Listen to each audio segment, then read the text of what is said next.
Hello, എല്ലാ ടീച്ചർമാർക്കും മാഷുമാർക്കും xylem ടീച്ചിങ്ങിലേക്ക് സ്വാഗതം. കേട്ടറ്റ് എന്ന് പറയുന്ന ഒരു കടമ്പ കടക്കാതെ ഇനി ഒരു മാർഗമില്ല അല്ലേ? അതിലേക്ക് ഹെൽപ്ഫുൾ ആകുന്ന കുറച്ച് പാഠഭാഗങ്ങൾ അടങ്ങിയ വീഡിയോ ആണ് ഇത്. നമുക്ക് നോക്കാം. കഴിഞ്ഞ കേട്ടറ്റ് പരീക്ഷയിൽ 2024 2023 ചോദിച്ചൊരു ക്വസ്റ്റ്യൻ ആണ്. നോക്കിയടാ, 2024 ചോദിച്ച ക്വസ്റ്റ്യൻ ഏറ്റവും സാന്ദ്രത കുറഞ്ഞ ലോഹമാണ്. എന്നിട്ട് അലൂമിനിയം, സോഡിയം, ലിഥിയം, സിങ്ക് ഇത്രയും ഓപ്ഷനുകൾ തന്നിട്ടുണ്ട്. അടുത്തത് ഏറ്റവും കുറഞ്ഞ സാന്ദ്രത കുറഞ്ഞ ലോഹം ഏതാണ്?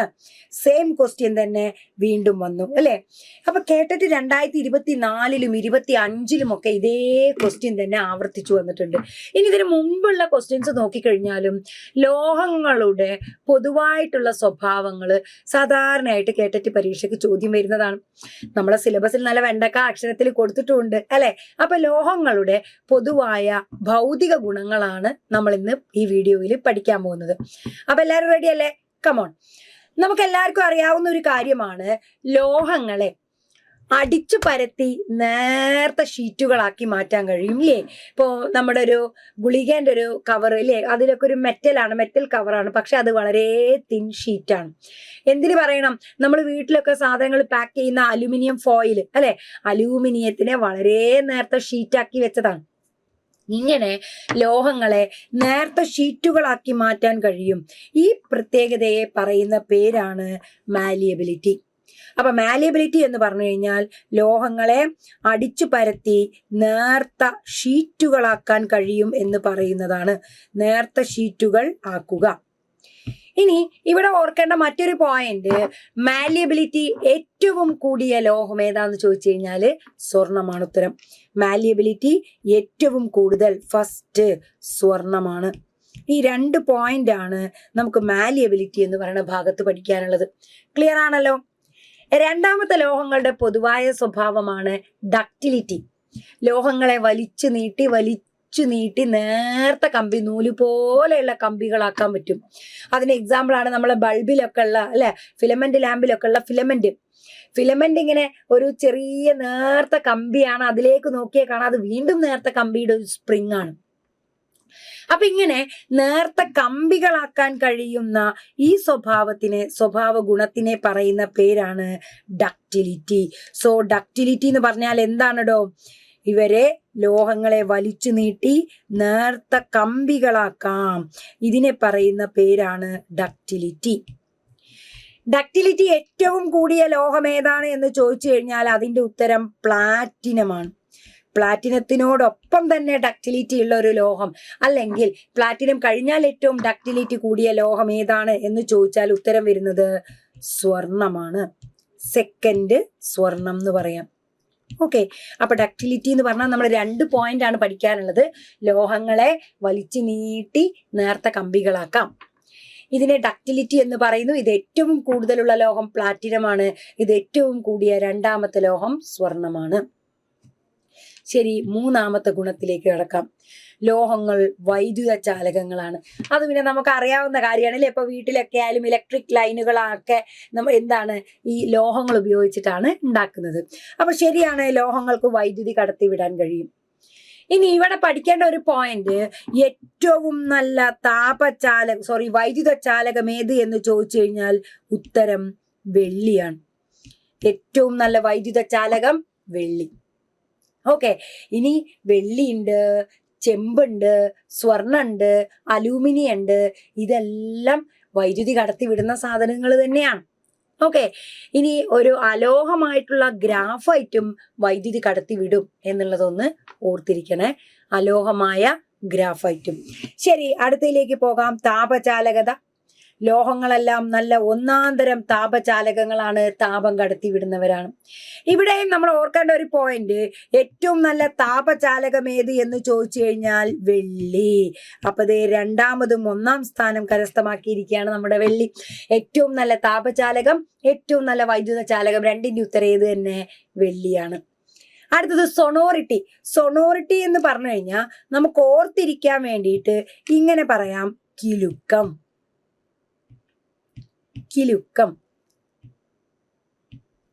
അല്ലെ? കിലുക്കം, മണി ഇങ്ങനെ കിലുക്കൂലേ? മണി എന്ത് വെച്ചിട്ടാ ഉണ്ടാക്കുന്നത്? ലോഹങ്ങൾ വെച്ചിട്ട്. സ്കൂളിൽ ബെല്ലടിക്കൂലേ? ബെല്ലടിക്കുന്ന ബെല്ലെന്താ? ഒരു ലോഹമാണ്. അപ്പൊ ഈ ലോഹങ്ങളുടെ ഒക്കെ പ്രതലത്തില് നല്ല കട്ടിയുള്ള എന്തെങ്കിലും ഒരു വസ്തു വെച്ച് അടിച്ചു കഴിഞ്ഞാൽ സൗണ്ട് ഉണ്ടാകും. ഇതിനെയാണ് സൊണോറിറ്റി എന്ന് പറയുന്നത്. ഓക്കെ, കിലുക്കം ഏറ്റവും കൂടുതലുള്ള ലോഹം ഏതാണെന്ന് ചോദിച്ചു കഴിഞ്ഞാലും ഉത്തരം ഏത് തന്നെ? വെള്ളി. വെള്ളി കൊണ്ട് തന്നെ നമ്മൾ പാദസരൊക്കെ ഉണ്ടാക്കാനുള്ള കാരണം ഇതല്ലേ? ഏറ്റവും കൂടുതൽ കിലുക്കം ഉണ്ടാക്കുന്നത് വെള്ളിയാണ്. ഓക്കെ, അപ്പൊ ഇവിടെ 3 സാധനങ്ങളെ, വൈദ്യുത ചാലകത, താപചാലകത, അതുപോലെ തന്നെ സൊണോറിറ്റി, ഇതിലെല്ലാം ഏറ്റവും കൂടുതൽ കാണപ്പെടുന്നത് വെള്ളിയാണ്. നമ്മൾ ലോഹങ്ങളുടെ ഭൗതിക ഗുണങ്ങളാണ് പറഞ്ഞുകൊണ്ടിരിക്കുന്നത്. അടുത്തൊരു ഭൗതിക ഗുണം പറയാം, കാഠിന്യം. നമുക്ക് അറിയാവുന്ന കാര്യമാണ്, ലോഹങ്ങൾക്കൊക്കെ നല്ല കാഠിന്യാണ് അല്ലേ? ഏറ്റവും കാഠിന്യം കൂടിയ ലോഹം ഏതാണ് എന്ന് ചോദിച്ചു കഴിഞ്ഞാൽ കാഠിന്യം ഏറ്റവും കൂടുതലുള്ള ലോഹങ്ങളാണ് ക്രോമിയവും ടങ്സ്റ്റണും. ക്രോമിയവും ടങ്സ്റ്റണും. ഓക്കെ, W എന്ന പ്രതീകം എഴുതുന്നത് ടങ്സ്റ്റണിന്റെ ആണ്. നമ്മൾ ബൾബുകളിലൊക്കെ ഫിലമെന്റ് ഉണ്ടാക്കാൻ ഉപയോഗിക്കുന്ന ലോഹല്ലേ, അത് തന്നെ ടങ്സ്റ്റൺ. അപ്പൊ ക്രോമിയം എന്ന് പറയുന്ന ലോഹത്തിനും ടങ്സ്റ്റൺ എന്ന് പറയുന്ന ലോഹത്തിനുമാണ് ഏറ്റവും കൂടുതൽ കാഠിന്യമുള്ളത്. എന്നാൽ അവിടെ നമ്മൾ 1-2 കാര്യങ്ങളും കൂടി ശ്രദ്ധിക്കാനുണ്ട്. കാഠിന്യം കുറഞ്ഞ ലോഹങ്ങളും ഉണ്ട് കേട്ടോ. കാഠിന്യം കുറഞ്ഞ പാവം ലോഹങ്ങളാണ് ലിത്തിയം, അതുപോലെ സോഡിയം, മറ്റൊന്ന് പൊട്ടാസ്യം. ഞാനിവിടെ എല്ലാത്തിൻ്റെയും പ്രതീകങ്ങളാണ് എഴുതുന്നത്. പ്രതീകങ്ങളും പേരുമൊക്കെ നമ്മൾ പഠിച്ചു വെക്കണം. ലിഥിയം, Li എന്ന് പറയുന്നത് ലിഥിയം, Na എന്ന് പറയുന്നത് സോഡിയം, K എന്ന് പറയുന്നത് പൊട്ടാസ്യം. കാഠിന്യം കുറഞ്ഞ ലോഹങ്ങൾ, കത്തി കൊണ്ടൊക്കെ മുറിക്കാൻ പറ്റുന്ന സോഫ്റ്റ് ആയിട്ടുള്ള ലോഹങ്ങൾ, മൃദുവായ ലോഹങ്ങളാണ് സോഡിയവും പൊട്ടാസ്യവും ഒക്കെ. ക്ലിയർ ആണല്ലോ? നമുക്ക് അടുത്ത പ്രോപ്പർട്ടിയിലേക്ക് പോകാം. ലോഹങ്ങളുടെ മറ്റൊരു സ്വഭാവ സവിശേഷതയാണ് ലോഹങ്ങൾക്ക് ദ്യുതിയുണ്ട്. ലോഹദ്യുതിനെ നമ്മൾ ഇങ്ങനെ ഓർത്തു വെച്ചാൽ മതി, തിളക്കം. പിന്നെ ലോഹങ്ങൾക്കൊക്കെ നല്ല തിളക്കല്ലേ, അല്ലേ? ഇപ്പൊ സ്വർണ്ണൊക്കെ, നിധിയൊക്കെ കണ്ടുപിടിക്കുന്ന ഒരു തിളക്കം കണ്ടു എന്നൊക്കെ പറഞ്ഞിട്ട് അല്ലേ? അപ്പൊ ലോഹങ്ങൾക്കൊക്കെ നല്ല തിളക്കമുണ്ട്.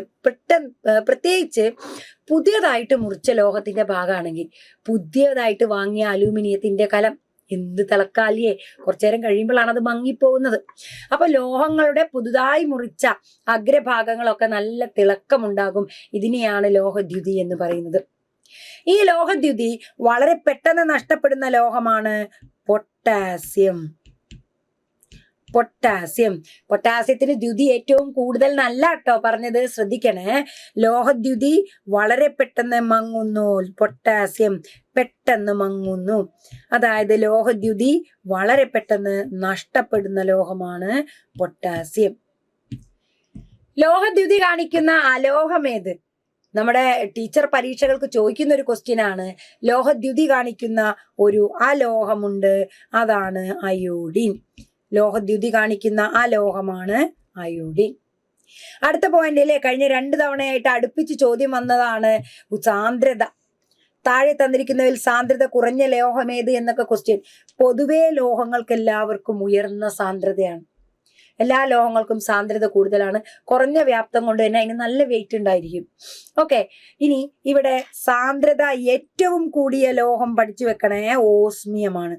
സാന്ദ്രത ഏറ്റവും കൂടിയ ലോഹമാണ് ഓസ്മിയം. OS എന്നാണ് പ്രതീകം. നേരത്തെ നമ്മൾ പറഞ്ഞ ഒരു വിഭാഗം ആളുകളില്ലടാ, ലിഥിയം, സോഡിയം, പൊട്ടാസ്യം. അവർക്ക് സാന്ദ്രതയും കുറവാണ്, കാഠിന്യം മാത്രല്ല സാന്ദ്രതയും കുറവാണ്. അപ്പൊ നമ്മൾ അടുത്തതായിട്ട് പറയാൻ പോകുന്നത് സാന്ദ്രത കുറഞ്ഞ ലോഹങ്ങൾ.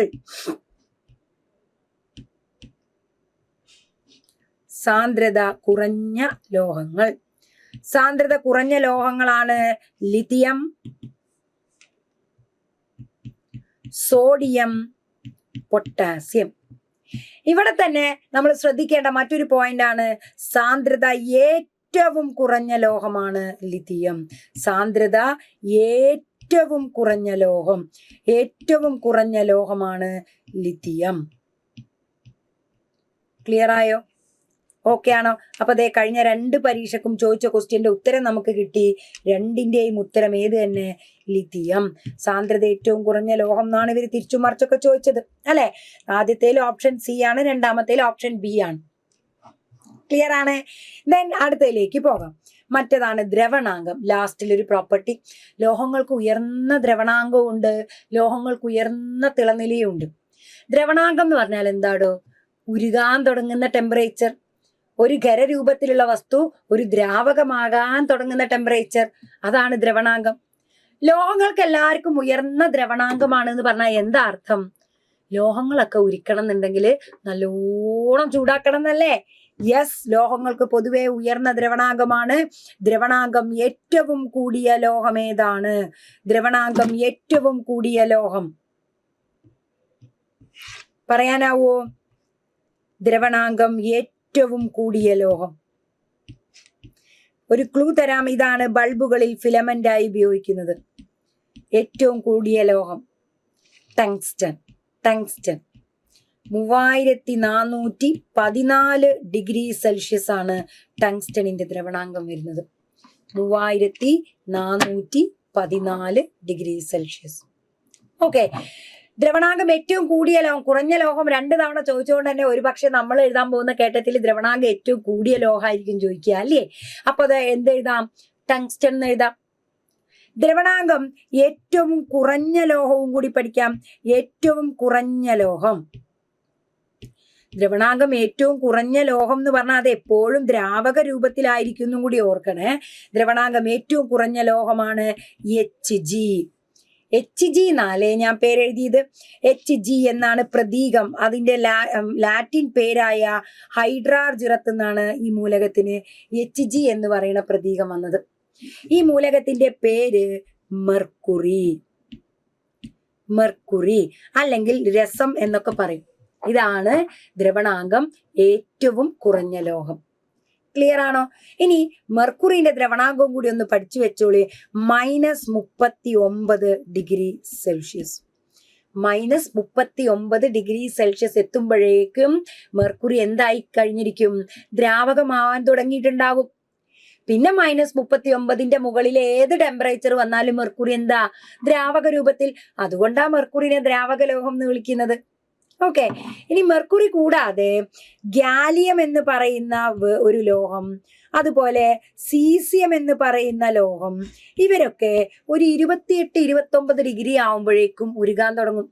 അതുകൊണ്ട് തന്നെ നമ്മുടെ റൂം ടെമ്പറേച്ചർ ഒരു ഇത്തിരി കൂടിയാൽ ഇത് എന്ത് രൂപത്തിൽ കാണപ്പെടും? ദ്രാവക രൂപത്തിൽ. ദ്രാവക രൂപത്തിൽ. ഗാലിയം എന്ന് പറയുന്ന പേര് നിങ്ങൾക്ക് അറിയുണ്ടാവുമെന്ന് വിചാരിക്കുന്നു. കാരണം കൈവെള്ളയിൽ ഉരുകുന്ന ലോഹം എന്ന് പറഞ്ഞ് മെന്റലിയഫ് പ്രവചിച്ച ഒരു ലോഹവും കൂടിയാണ് ഗാലിയം. അപ്പൊ ചൂട് കൂടിയാൽ ദ്രാവക രൂപത്തിൽ കാണപ്പെടുന്ന 2 ലോഹങ്ങൾ കൂടി പഠിക്കുക, ഗാലിയവും സീസിയവും. ഇനി ഇതേപോലെ തന്നെയാണ് ലോഹങ്ങൾക്ക് ഉയർന്ന തിളനിലയുമാണ്. ലോഹങ്ങളെ ഉരുക്കണമെങ്കിലും നല്ല ടെമ്പറേച്ചർ വേണം. ലോഹങ്ങളെ തിളപ്പിക്കണമെങ്കിലും അല്ലെങ്കിൽ വാതകമാക്കണമെങ്കിലും നല്ല ടെമ്പറേച്ചർ ആവശ്യമാണ്. അപ്പൊ ലോഹങ്ങളുടെ ഭൗതിക ഗുണങ്ങൾ എന്ന് പറയുന്ന ഭാഗത്ത് നിന്ന് ഇത്രയും പോയിന്റുകൾ നന്നായിട്ട് പഠിച്ചു വെക്കുക. പഠനം തുടർന്നുകൊണ്ടേയിരിക്കുക. അടുത്ത കേട്ടറ്റിൽ, നെക്സ്റ്റ് വരുന്ന കേട്ടറ്റിൽ തന്നെ നിങ്ങൾക്ക് അത് ക്വാളിഫൈ ചെയ്യാനാവട്ടെ. അപ്പൊ അടുത്തൊരു വീഡിയോയിൽ കാണാം. Thank you.